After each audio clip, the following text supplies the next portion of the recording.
Hey everyone, आज की video में मैं section 124 of the companies act के बारे में डिस्कस करूंगी, which is about unpaid dividend account. Unpaid dividend account क्या होता है? मान लो किसी शेयर होल्डर ने कंपनी ने डिविडेंड डिक्लेयर किया, ठीक है, एंड शेयर होल्डर ने उसको क्लेम नहीं किया है, तो विद इन 7 डेज वो अमाउंट को आपको अनपेड डिविडेंड अकाउंट में ट्रांसफ़र करना होगा। ठीक है, तो unpaid dividend account is basically ऐसा डिविडेंड का अमाउंट उसमें रहेगा जो डिविडेंड शेयर होल्डर ने अभी तक क्लेम नहीं किया है। ठीक है, तो मैं एक बार आपको ये फ्लो चार्ट के थ्रू बताती हूँ, फिर मैं आपको रीड करके बताऊँगी। देखो, डिविडेंड डिक्लेयर हो जाने के 30 दिन में अंदर ही अंदर 30 दिन के अंदर अंदर हमको पता है कि उसको हमको ट्रांसफ़र करना होता है कहाँ पे, एक सेपरेट बैंक अकाउंट में। ठीक है, और मान लो डिविडेंड क्लेम नहीं किया गया है किसी शेयर होल्डर के द्वारा, तो हमको वो with in 7 days after expiry of this 30 days, with in 7 days हमको उसको कहाँ ट्रांसफ़र करना पड़ता है? अनपेड डिविडेंड अकाउंट में। अगेन ये अनपेड डिविडेंड अकाउंट भी तुमको कहाँ ओपन करवा के रखना होता है? शेड्यूल बैंक के पास। अगर आपने ये अमाउंट को जो है within 7 days unpaid dividend account में ट्रांसफ़र नहीं किया है, तो आपको रेट ऑफ इंटरेस्ट देना पड़ेगा। कितना परसेंट के रेट से? कितना परसेंट देना पड़ेगा rate of interest? 12% per annum के रेट से।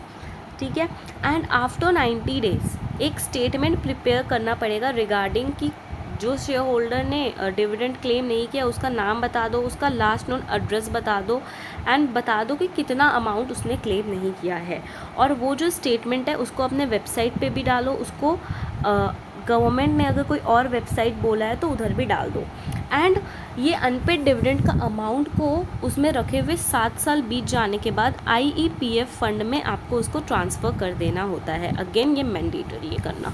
एंड मैं अपने लास्ट वीडियो में IEPF के बारे में अच्छे से डिस्कस करी थी, तो please go and watch that.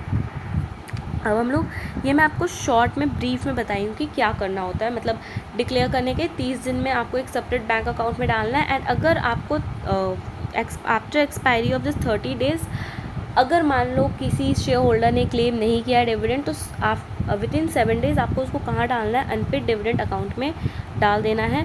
And अगर आपने ऐसा नहीं किया तो आपको इंटरेस्ट देना पड़ेगा at the rate of 12% per annum, and एक स्टेटमेंट बनाना पड़ेगा जिसमें आपका नाम, लास्ट नोन एड्रेस, ये सब कुछ डालना है विद इन 90 डेज़, एंड उसको अपने वेबसाइट पे, एंड गवर्नमेंट ने अगर कोई वेबसाइट बताया तो उसमें डालना होगा। ठीक है, एंड अनपेड डिविडेंड में अमाउंट रखे हुए 7 साल बीत चुका है, तो after expiry of 7 years you have to deposit that amount into IEPF fund. Okay, that was in brief.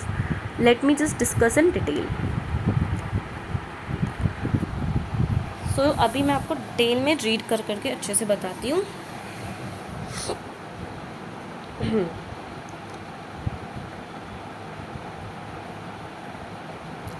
Unpaid और unclaimed dividend to be transfer to unpaid dividend account.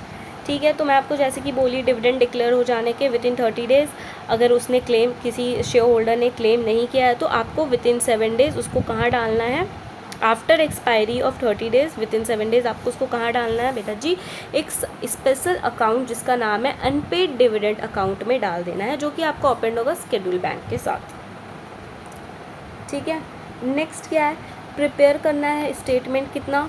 With in 90 days. ठीक है, unpaid dividend account में डाल देने के बाद within 90 days you have to prepare a statement जिसमें कि वो शेयर होल्डर का नाम, उसका लास्ट नोन एड्रेस, उसका अमाउंट ऑफ अनपेड डिविडेंड सब कुछ डिटेल में लिखा हुआ होना चाहिए, एंड उसको आपको प्लेस करना है कहाँ पे? अपने खुद के वेबसाइट में, एंड गवर्नमेंट का अप्रूव किया हुआ कोई वेबसाइट पे। ठीक है, उसके बाद अगर आपने डिफ़ॉल्ट कर दिया, दैट मीन्स आपने अनपेड डिविडेंड अकाउंट में जो अमाउंट है विद इन प्रिस्क्राइब टाइम जो है नहीं डाला, तो आपको रेट ऑफ इंटरेस्ट देना पड़ेगा 12% पर एनम के रेट से। ठीक है, उसके बाद मान लो होश आ गया है कुछ टाइम के बाद शेयर होल्डर को कि अरे यार, मेरा पैसा था डिविडेंड वाला जो कि मैं क्लेम नहीं किया, तो अभी वो शेयर होल्डर आपके पास आएगा कि मेरे को मेरा पैसा दो, तो कंपनी आपको वो जो पैसा वो क्लेम कर रहा है ना, वो आपको पेमेंट करना पड़ेगा।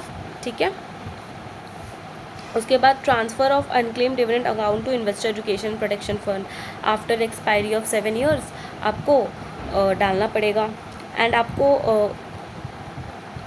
एक as a evidence investor education and protection fund के तरफ से आपको एक प्रिस्क्राइब स्टेटमेंट दिया जाएगा, जो कि एक एविडेंस की तरह काम करेगा कि हाँ आपने सही से पैसा डाल दिया है investor education and protection fund में।